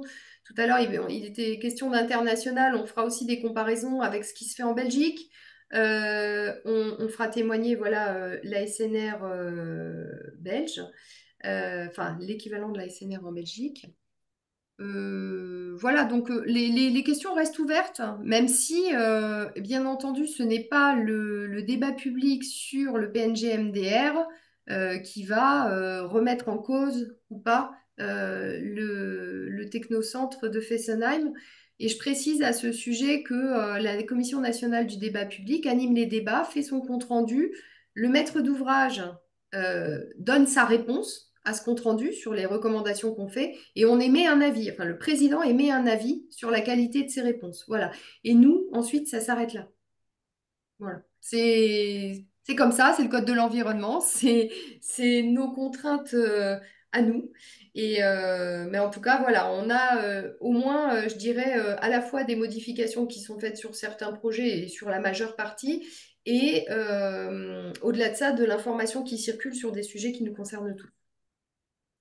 Merci beaucoup pour cette séance de questions-réponses sur les modalités du débat. Monsieur de Sagazan de Dev, je vois que vous avez la main levée, mais on ne va pas refaire un débat sur, voilà, sur ce soir. En tout cas, on aura l'occasion d'échanger. On a encore plusieurs rencontres en ligne ensemble. Je pense qu'il est temps de passer sur la deuxième partie de notre réunion, qui va être un temps de présentation de la DGEC, donc de la Direction générale de l'énergie et du climat, qui va être faite par Guillaume Bouit, qui est sous-directeur de l'industrie nucléaire à la DGEC. Monsieur Bouit, vous avez la parole pour une quinzaine de minutes. Merci et bonsoir à toutes et à tous. Merci à tous de vous intéresser à ce sujet des matières et des déchets radioactifs qui nous concernent tous. Et l'enjeu effectivement de ce débat public pour la Direction générale de l'énergie et du climat, qui en est le maître d'ouvrage, et vous avez été très nombreux à le reconnaître au moment du questionnaire d'ouverture. L'enjeu pour nous, c'est de rendre ce sujet le plus concret possible, le plus opérationnel possible. Peut-être quelques mots sur qui on est. Donc, la Direction générale de l'énergie et du climat, c'est une direction générale d'administration centrale au service du gouvernement qui est chargée d'élaborer et de mettre en œuvre la politique publique en matière d'énergie et de climat avec une vision intégrée de telle sorte que notre politique énergétique soit cohérente, soit au service de nos objectifs climatiques. Alors, vous avez ici, là, sur le transparent, quelques sujets parmi ceux qui structurent nos travaux. Évidemment, on y pense tous, la production d'énergie au sens large d'ailleurs, et pas seulement d'électricité. L'enjeu, c'est que cette énergie, elle soit bas carbone. Il y a effectivement la distribution de l'électricité jusqu'au foyer et aux industries. Il y a vraiment un enjeu de consommation aussi, au-delà de la production. Et la direction s'attache à défendre les mesures d'efficacité énergétique, de sobriété énergétique pour décroître, pour diminuer notre consommation dans des proportions qui doivent être élevées dans les années qui viennent. En matière climatique, l'un des points focaux de nos politiques, c'est de préparer les politiques d'adaptation au changement climatique. Et on est également chargé des politiques de qualité de l'air et de manière cohérente de celle des émissions et de la sécurité des véhicules. Donc voilà un portrait en quelques mots. Et donc on peut progresser dans la présentation pour se focaliser cette fois-ci sur donc, le sujet qui nous occupe aujourd'hui, le plan national de gestion des matières et des déchets radioactifs. Le présenter peut-être très rapidement, c'est disons, une démarche administrative, un outil de pilotage qui est vraiment l'échelon opérationnel de planification pour la mise en œuvre des objectifs que fixe la loi en matière de gestion et des matières et des déchets radioactifs. C'est d'ailleurs la loi et qui institue ce plan depuis les années 2006. Il y a une loi de programmation qui a été votée en 2006 sur les matières et les déchets radioactifs. Auparavant, il y avait eu déjà dans les années 90 une loi importante pour préparer la gestion en particulier des déchets de haute activité et de moyenne activité à vie longue dont on en parlait, qui sont ceux qui sont les plus radioactifs. Et donc on s'inscrit dans cet historique avec, depuis les années 2006, une périodicité tous les 5 ans de mise à jour de la planification du gouvernement pour la gestion des matières et des déchets radioactifs. L'enjeu, c'est de compléter et de s'améliorer d'édition en édition, de s'adapter aussi aux évolutions de politique énergétique. Et j'en profite pour confirmer, en écho à une question qui a été soulevée par Monsieur Clos, que effectivement, l'un des enjeux, c'est que notre politique de gestion des matières et des déchets radioactifs, elle soit résiliente aux évolutions éventuelles de politique énergétique. Je ne vais pas passer dans le détail chacun des apports des éditions successives du plan, mais peut-être mentionner en particulier l'évolution en fait de maîtrise d'ouvrage du plan qui est intervenue à l'occasion de la dernière édition, donc la 5e, qui est actuellement en cours d'application et qui a vu donc d'une double maîtrise d'ouvrage partagée entre l'ASN à l'époque et le ministère chargé de l'énergie, le seul portage par le gouvernement et donc en personne du ministre chargé de l'énergie, dès lors en fait que l'ASN aujourd'hui, la SNR, donc Autorité de sûreté nucléaire et de radioprotection, est investie dans le contrôle en matière de sûreté nucléaire et de radioprotection de la mise en œuvre du plan. Et donc, à l'issue d'un examen en fait par les pairs au niveau international de la SNR, de la SN à l'époque, il y a eu une recommandation selon laquelle il était plus clair que seul le gouvernement porte la maîtrise d'ouvrage du plan en matière de politique énergétique, puisqu'on s'occupe de la production d'électricité, mais aussi de tous les procédés, les processus qui concourent, et donc en particulier la gestion des matières et des déchets radioactifs. Donc le gouvernement soit en tant que tel l'unique maître d'ouvrage de ce plan. Donc ça, c'est pour faire écho à à la première question. Donc là, l'enjeu, c'est effectivement sur la base des orientations et du débat public qui s'est déroulé déjà pour l'élaboration de la précédente édition, de la mettre à jour tout en tenant compte des évolutions, en particulier en matière de politique énergétique. Il y avait eu un travail très approfondi qui s'était poursuivi pour la préparation du plan précédent. Julie Dumont l'a mentionné, ce plan et le débat public qui l'avait précédé ont donné lieu à la mise en œuvre maintenant d'une gouvernance rénovée du plan avec une commission d'orientation. C'est l'un des apports du débat public précédent. Je ne doute pas que le débat public qui s'ouvre aujourd'hui sera l'occasion d'identifier des apports également pour la prochaine édition. Peut-être dire aussi en matière de méthode que on préfère avoir, et c'est plus efficace aussi, le débat public avant l'élaboration précise du plan et sa rédaction elle-même.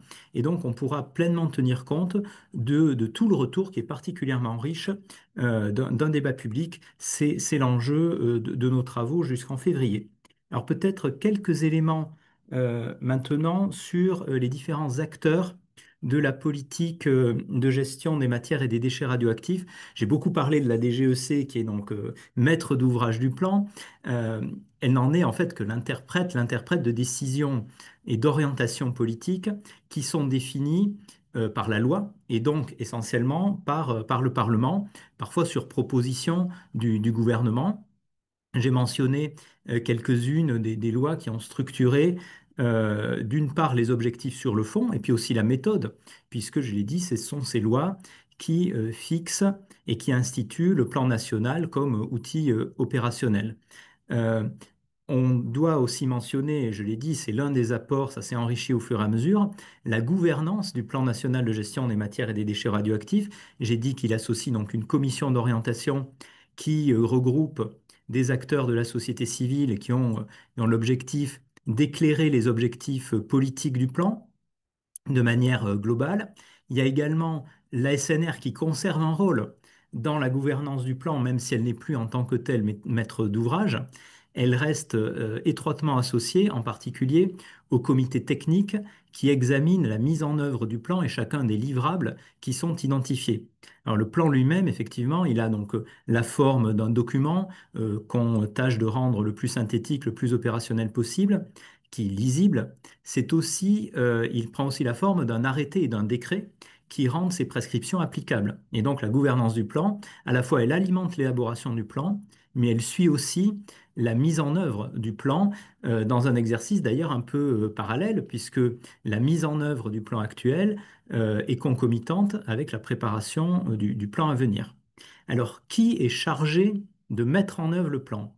Ce sont essentiellement les producteurs de déchets, les exploitants qu'on voit dans le cercle rouge, essentiellement EDF, le CEA, Orano et l'ANDRA, qui est l'Agence nationale donc, de gestion des déchets radioactifs, qui en particulier est l'exploitant des centres de stockage de déchets et qui aussi prépare, on en a parlé un peu, le projet de stockage des déchets de haute activité et de moyenne activité à vie longue, qui s'appelle CIGEO.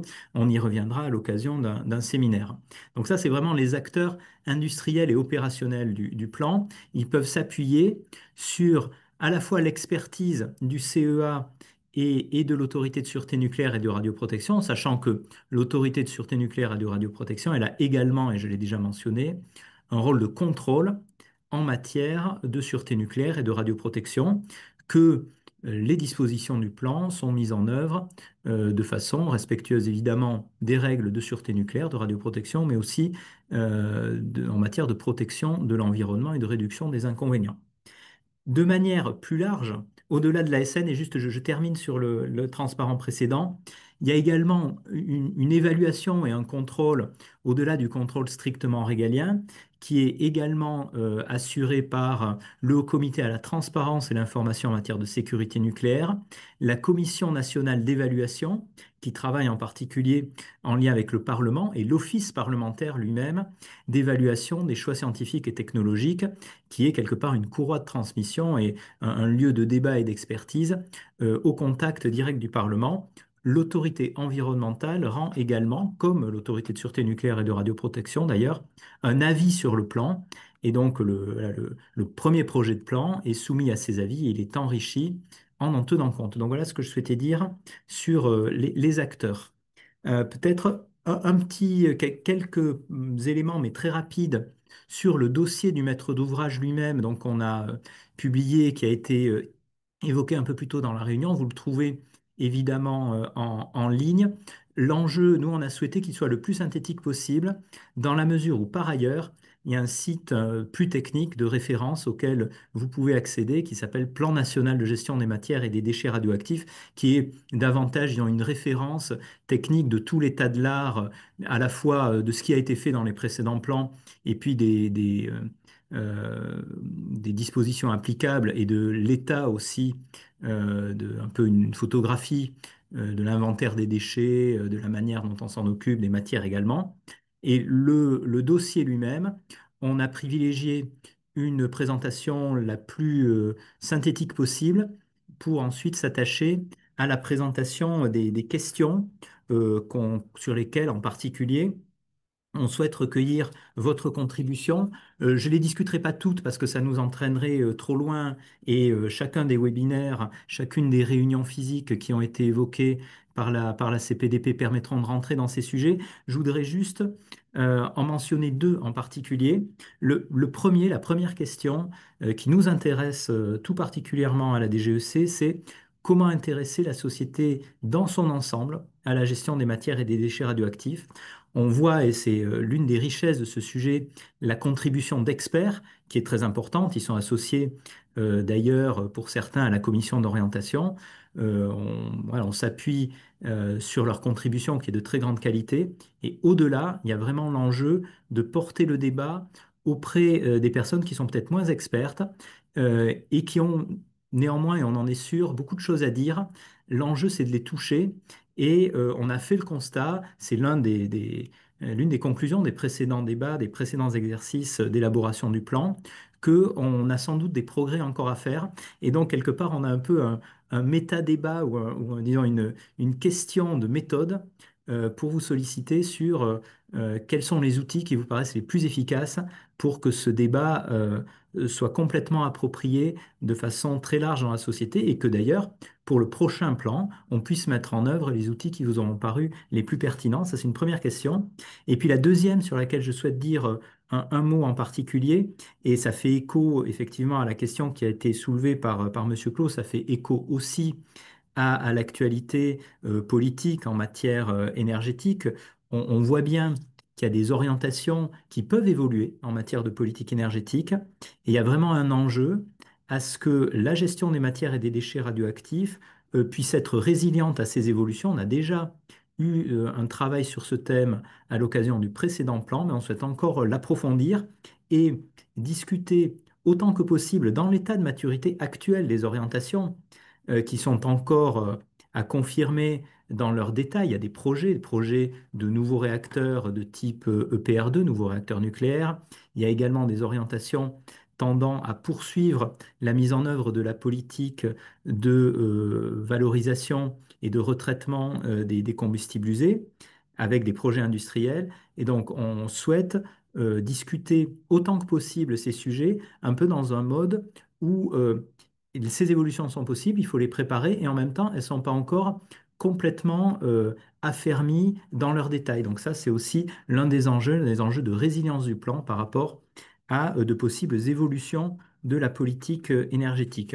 Euh, et donc peut-être pour conclure, euh, redire que le débat, il a vocation à nourrir nos travaux. Le plan, à ce stade, évidemment, on a des idées qui nous ont permis de lister les questions, mais on n'a pas rédigé le plan. Et donc, c'est en méthode, je pense, une possibilité vraiment d'intégrer tous les retours qu'on se donne. Et le retour d'expérience, c'est que c'est le plus efficace. Évidemment, on s'appuiera aussi sur les travaux de la gouvernance, du comité d'orientation, mais en particulier sur les retours directs du débat.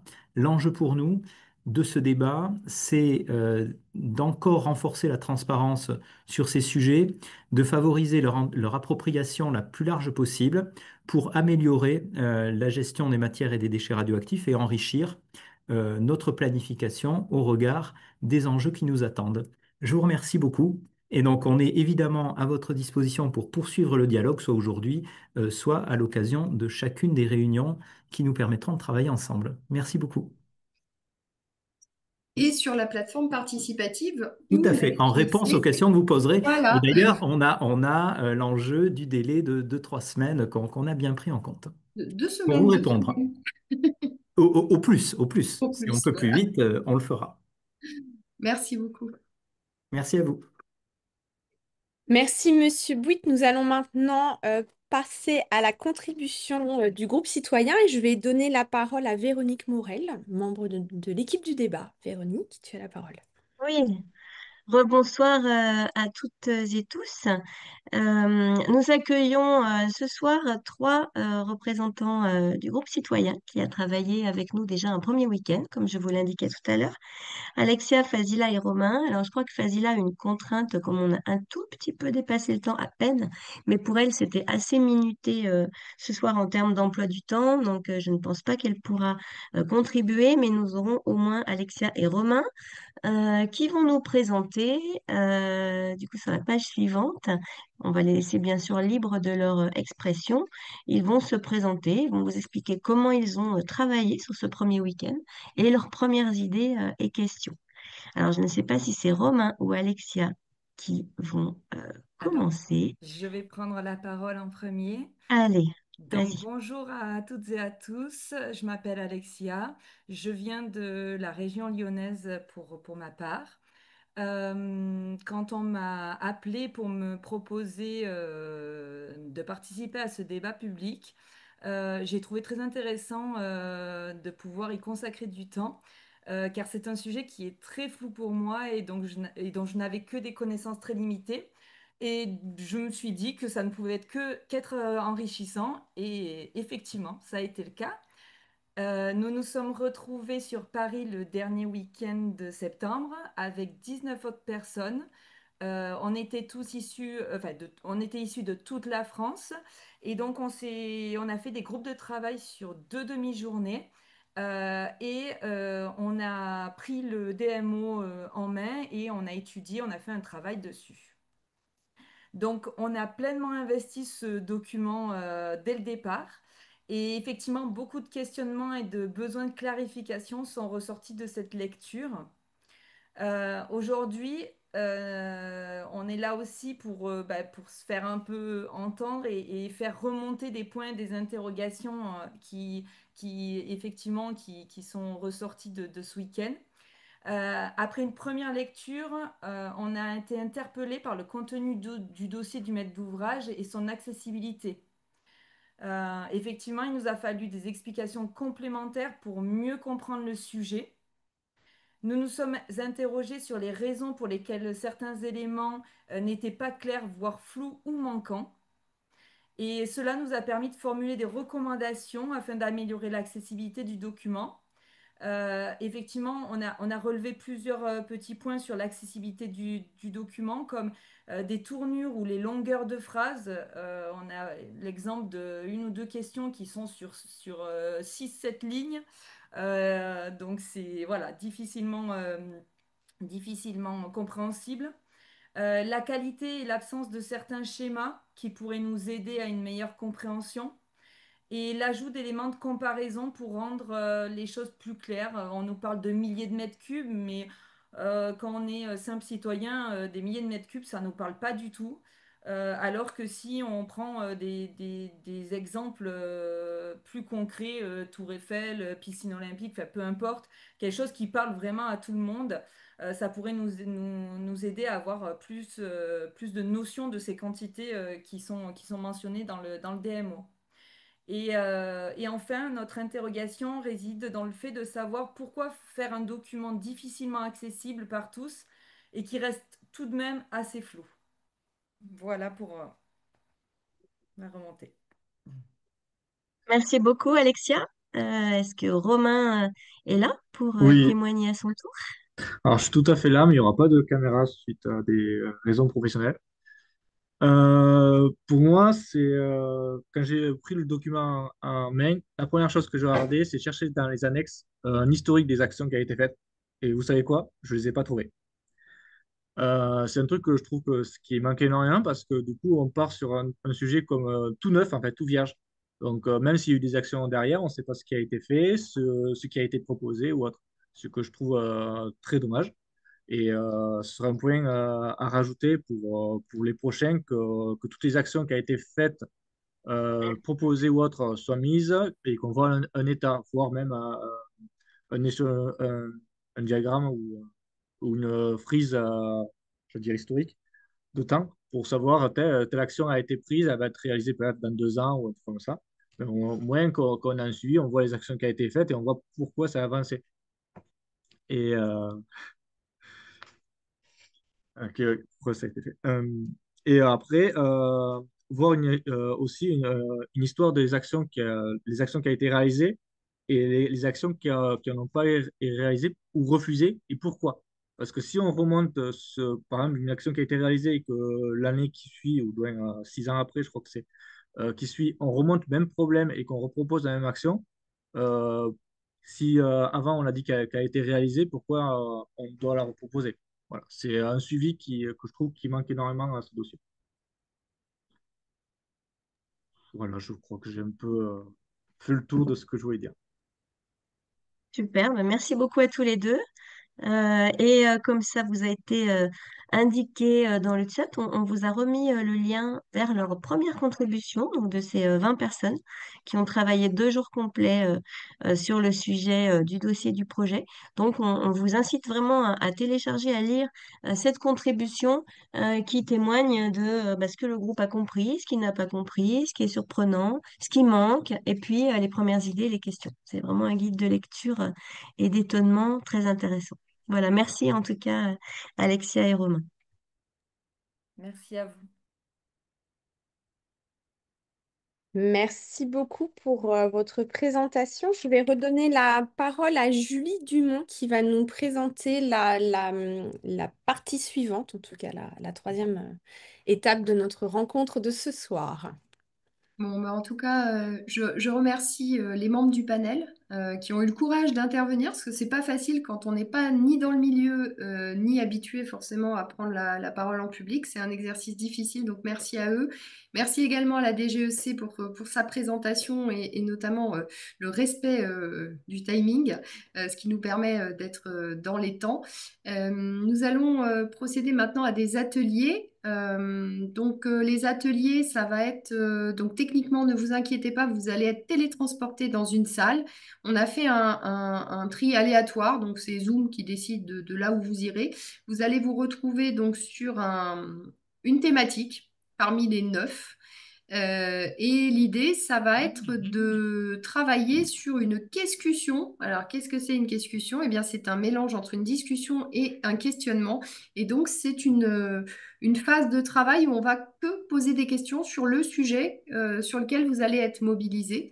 Ce qui permettra pour nous, équipe du débat, de vérifier que dans la préparation de nos webinaires, on a bien abordé toutes les questions qui se posaient. Il n'y a pas de questions bêtes, bien au contraire, j'ai envie de dire, ce sont les questions parfois les plus naïves à côté desquelles on pourrait passer à force d'avoir trop, entre guillemets, le nez dans le guidon. Voilà, donc c'est un atelier très simple, hein. Vous devez juste poser des questions. Alors, les experts, merci de ne pas y répondre. Je sais que vous allez être tentés de le faire, mais voilà, je vous demanderai simplement d'être là et éventuellement de poser des questions qui n'auraient pas été posées, hein, puisqu'il y a des questions parfois plus complexes aussi qui peuvent tout à fait être pertinentes. Donc, vous allez vous retrouver sur l'un des thèmes. Donc, vous allez avoir dans chaque salle un animateur qui va vous représenter la thématique et les règles de travail qui sont bien entendu du dialogue, de l'écoute, comme elles ont été déjà présentées par Vanessa en ce début de webinaire. Voilà, et je remercie également toutes les contributions que j'ai vues passer sur le chat, que j'ai vu passer rapidement. C'est très difficile pour nous de suivre à la fois les propos et le chat. J'avoue que voilà, j'ai essayé de répondre à quelques questions.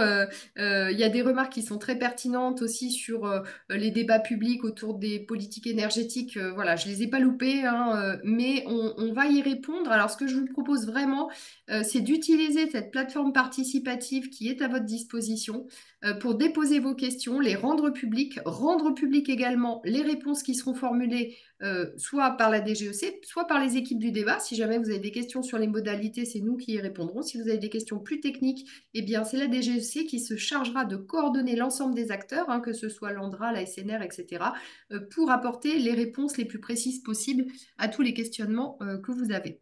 Donc voilà, donc je vais laisser les équipes techniques nous télétransporter dans les salles. Peut-être juste nous rappeler combien de temps on a. On a pareil, on a un groupe WhatsApp, je ne suis rien du tout Nous avons sur. 30 minutes. Nous On a avons 30 jusqu'à 30. minutes.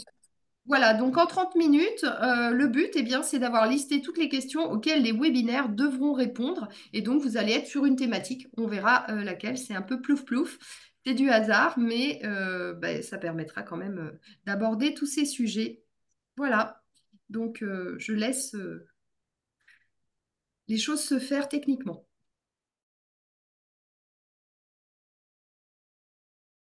Bon, on va pas faire le débrief maintenant parce que là, on a 115 personnes qui attendent de pouvoir aller manger. Oui. Donc, du coup, je crois qu'on a un tirage au sort des ateliers qui vont restituer. C'est bien ça, Vanessa? Oui, tout à fait.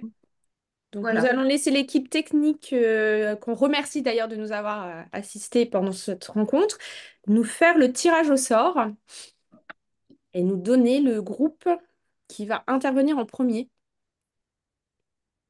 Ok, donc le chat est toujours là, hein. Je vois quelqu'un qui dit dommage d'avoir perdu le chat précédent, mais on a le chat. Alors, on a le chat, pas des sous-groupes, mais on a le chat général Non, de c'est tout. Jean-Luc, là, je pensais surtout au chat d'avant, avant les sous-groupes. Parce qu'en fait, il y avait des sujets qui étaient Oui, intéressants. J'ai mais pas eu... ils sont dedans. Il est là. Si vous remontez, vous allez tout voir. Ah, bah, pour l'instant, je ne le voyais pas. D'accord, ok. Merci. Tout est là. Bon, on va Euh, donner alors du coup, la parole va être donnée à Marie-Céline Battesti pour la restitution du groupe PPE.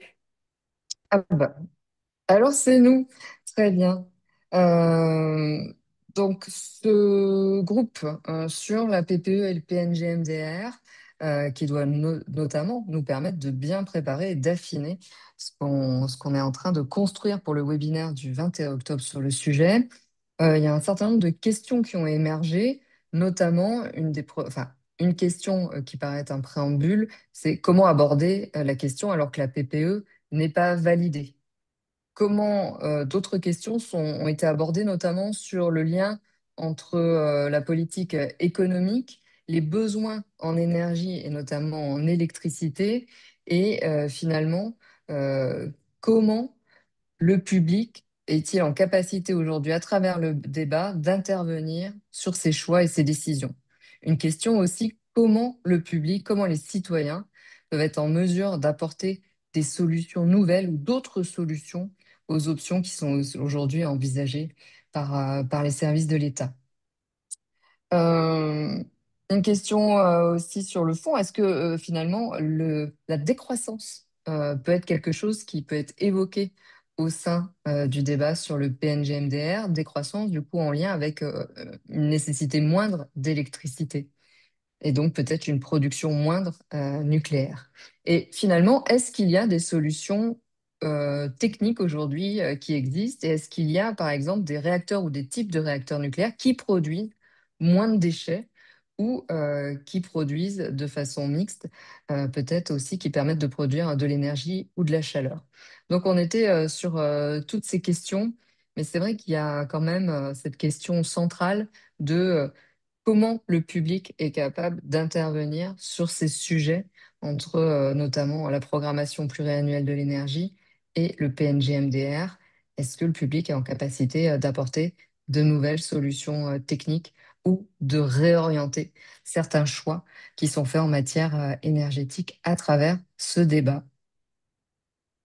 Merci Marie-Céline. On va écouter maintenant Claire Morand qui va nous faire une restitution de son atelier pardon, sur la phase pilote de CIGEO. Phase industrielle pilote, pardon. Oui, alors pour nous, ça a été très très court. Il y a eu beaucoup de questions. Donc le sujet était effectivement le projet CIGEO, qui est le projet d'enfouissement profond à 500 mètres de profondeur des déchets les plus radioactifs, et la phase industrielle pilote, qui serait la phase de démarrage du projet CIGEO s'il était autorisé. Donc il y a des questions qui ont porté sur le contour de cette phase industrielle pilote. Donc, est-ce qu'il y aura une phase d'arrêt? Comment faire en sorte pour qu'il y ait une phase d'arrêt du stockage des colis à la fin de la phase industrielle pilote, pendant que le dossier de retour d'expérience de cette phase sera expertisé? Des questions également sur alors, si on est toujours sur le contour de la phase industrielle pilote, quels sont les paramètres qui seront suivis pendant la phase industrielle pilote pour voir si on a atteint ou non l'objectif? Comment ces informations seront communiquées dans la plus grande transparence? Et si on reste sur cette question de transparence et d'association du public ou des parties prenantes, Est-ce que les parties prenantes auront la possibilité de participer à la validation des critères de réussite? Comment ils seront associés au suivi de la FIPI, de la phase industrielle pilote, avec des rendez-vous plus courts que les revues décennales pour juger des critères de réussite? Il y a eu également des questions sur la mémoire, c'est-à-dire comment peut-on être sûr que l'emplacement du stockage des déchets sera connu dans l'avenir, car les déchets nucléaires seront toujours présents dans des siècles. Et il doit y en avoir une deuxième, comment communiquer avec les générations futures sur plusieurs millénaires. Des questions également sur les risques, des risques qui ont été considérés comme importants, comme le risque d'incendie et d'explosion. Des questions sur des informations ou des, des interpellations techniques qui ne sont pas encore résolues, la résistance des différentes couches, des problèmes de corrosion. Donc là, c'était un petit peu plus technique. Et puis des questions également sur les travailleurs qui seront amenés à travailler dans ce centre de stockage. Est-il possible d'envisager une étude épidémiologique complète de tous les employés qui vont travailler dans la phase industrielle pilote et pourront-ils être suivis toute leur vie? Il y a eu d'autres questions que, bien évidemment, on prendra en compte pour la mise en place du webinaire du mois de novembre, mais je vais laisser la parole à un de mes collègues. Ah, Véronique Morel, du coup, qui était sur je sais plus. Les coûts et les financements. Pardon, Véronique. Les coûts et les financements. Je te laisse la parole, Véronique. Oui. Donc, on a eu énormément de questions, j'en ai une vingtaine, donc je vais peut-être pas toutes vous les dire de façon exhaustive, mais elles seront dans le compte-rendu, hein. On a beaucoup de questions sur expliquer le mécanisme de provision qui sont dans les comptes des producteurs de déchets pour gérer les déchets. Donc, comment c'est calculé, ces provisions, avec le principe pollueur-payeur. Comment on prend en compte aussi les incertitudes à la fois sur les scénarios énergétiques, mais aussi les avancées de la recherche, pour aujourd'hui calculer des provisions pour les coûts de gestion de ces matières et déchets. Est-ce que ces provisions sont les seules sources de financement, d'ailleurs, pour la gestion des matières et déchets? Ensuite, des questions sur bien, qui finance le traitement des déchets et matières? Est-ce que l'État intervient financièrement dans cette gestion? Des questions de comparaison entre l'industrie nucléaire et d'autres industries. Est-ce que d'autres industries sont soumises à ce système de provision pour traiter les déchets produits ou bien est-ce que c'est une spécificité de l'industrie nucléaire? Quel est le lien entre les décisions de politique nucléaire et l'évaluation des dépenses pour le traitement des déchets? Par exemple, quand on a des modifications de classement entre matière et déchets, donc on verra dans le webinaire coût qu'effectivement ça a un impact sur le calcul des coûts de gestion derrière. Combien est-ce que ça coûte un démantèlement, par exemple, pour traiter l'uranium qui reste dans les réacteurs qu'on va arrêter? Est-ce qu'on peut comparer le coût de ce recyclage dans le nucléaire avec d'autres industries? Voilà, on peut remarquer que souvent le recyclage n'est pas intéressant d'un point de vue économique. Et là, il est bien pris en charge par les producteurs de déchets. Donc, on demande comment on peut comparer avec d'autres activités.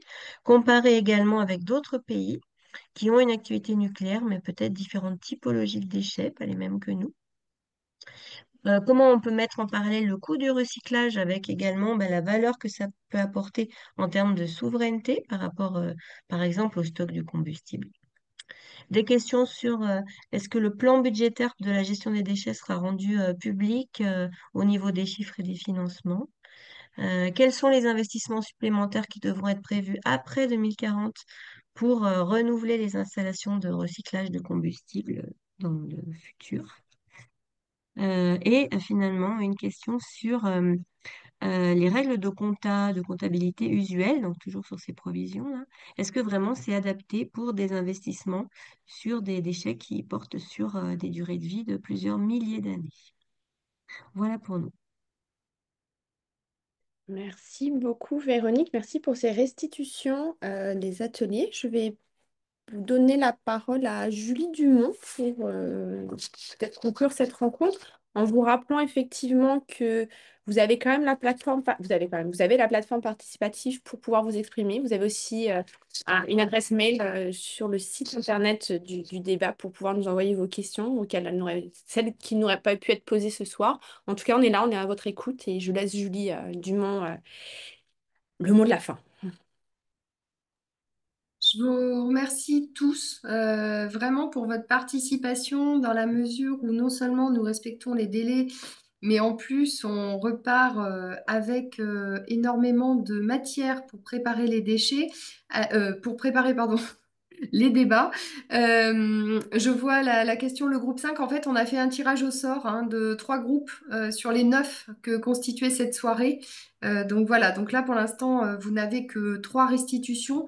Pour autant, cette réunion fera l'objet d'un compte-rendu qui sera rendu public, tout comme le chat, puisqu'on a vu qu'il y avait quelques personnes qui n'arrivaient plus à accéder au chat. On va vérifier en matière de RGPD, donc de réglementation sur les données, si on peut le faire. Mais bon, un débat public est un moment public, donc a priori, je ne vois pas de contre-indication, mais on va quand même vérifier. Je ne voudrais pas faire une bêtise à ce stade du lancement du débat.